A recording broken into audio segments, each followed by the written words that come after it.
నమస్తే, welcome to are Telugu. ఏపీలో కూటమి ప్రభుత్వం మరొక కీలక నిర్ణయం తీసుకుంది. ఎప్పటి నుంచో పెండింగ్లో ఉన్నటువంటి రేషన్ కార్డుల విడుదల విషయంలో కసరత్తు పూర్తయింది. సంక్రాంతి వరకే ఈ రేషన్ కార్డులు ఇస్తామని చెప్పినప్పటికీ రెవెన్యూ సదస్సుల కారణంగా లేట్ అవుతూ వచ్చిందని చెప్పేసి కూటమి ప్రభుత్వం ప్రకటించింది. ఇప్పుడు ఈ కొత్త రేషన్ కార్డులను సాంకేతికత వినియోగించి జారీ చేయాలని ప్రభుత్వం నిర్ణయించింది. ఇక ఇందుకోసం ప్రభుత్వం దరఖాస్తుల స్వీకరణ కోసం ఒక నిర్ణయానికి వచ్చింది. ఏపీ ప్రభుత్వం రేషన్ కార్డుల జారీ పైన తాజాగా ఒక నిర్ణయానికి వచ్చింది. కొత్తగా పెళ్లైన వారికి కొత్త రేషన్ కార్డులు ఇచ్చేందుకు నిర్ణయించింది. అదే సమయంలో కార్డుల్లో కుటుంబ సభ్యుల పేర్లలో మార్పులు చేర్పులకు అవకాశం కల్పించేందుకు ఆన్లైన్ పోర్టల్ అందుబాటులోకి తీసుకురానుంది. ఈ దిశగా ఏర్పాట్లు చేస్తోంది. కొత్త డిజైన్తో కొత్త కార్డులను వినియోగంలోకి తీసుకురానుంది ఏపీ ప్రభుత్వం. కొత్త రేషన్ కార్డులు క్రెడిట్ కార్డు తరహాలో క్యూఆర్ కోడ్తో జారీ చేయనున్నట్లు పౌర సరఫరాల శాఖ అధికారులు వెల్లడించారు. గత ప్రభుత్వ హయాంలో ఇచ్చిన రేషన్ కార్డులు వైకాపా రంగుల్ని పోలి ఉన్నాయి. జగన్ బొమ్మలతో ఇచ్చారు. వాటిని సమూలంగా మార్చివేయాలని ప్రభుత్వం నిర్ణయించింది. క్రెడిట్ కార్డును పోలి ఉండేలా దీన్ని డిజైన్ చేయించారు. స్కాన్ చేస్తే కుటుంబ సభ్యుల వివరాలు తెలిసేలా ఈ రేషన్ కార్డులను రూపొందించారు.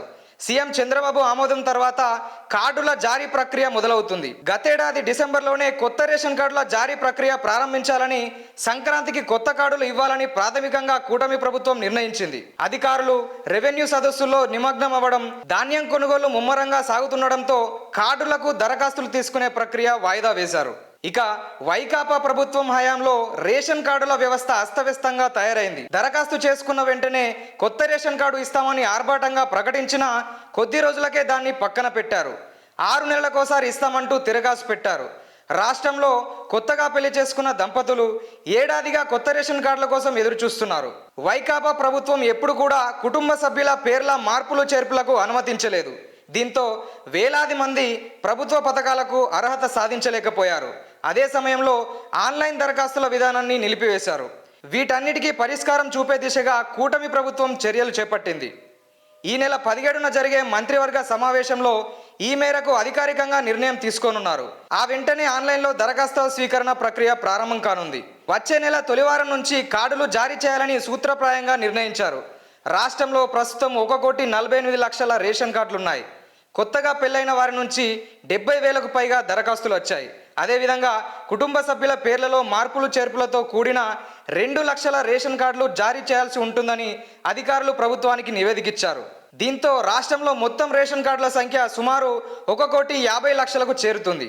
క్యూఆర్ కోడ్తో జారీ చేసే ఈ కార్డులను స్కాన్ చేయడం ద్వారా కుటుంబ సభ్యుల పూర్తి వివరాలు తెలుస్తాయి. వచ్చే మంత్రివర్గ సమావేశంలో కొత్త కార్డుల జారీకి పెండింగ్లో ఉన్న దరఖాస్తులు, అదేవిధంగా పథకాల అమలుకు రేషన్ కార్డు ప్రాతిపదిక అంశంపైన నిర్ణయం తీసుకోనున్నారు.